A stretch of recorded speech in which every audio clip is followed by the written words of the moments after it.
অতি দুঃখের সাথে বলতেছি, আমার বাসার যে বিড়াল সে 4টা বাচ্চা দিয়েছিল, কিন্তু এর ভিতরে 3টা বাচ্চাই এখন আর নাই।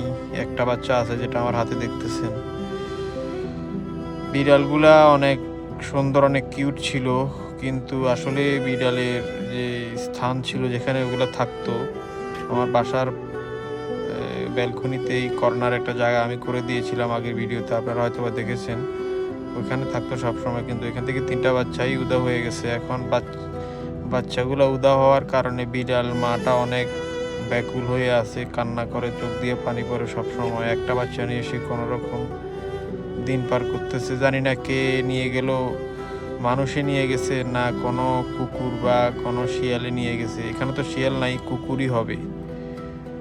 এখন শুধু একটা বাচ্চা আছে। আমি সারাদিন ডিউটিতে থাকি, যার কারণে আমি সবসময় ওদেরকে দেখাশোনা করতে পারি না। টাইম টু টাইম খাবার দেই শুধু।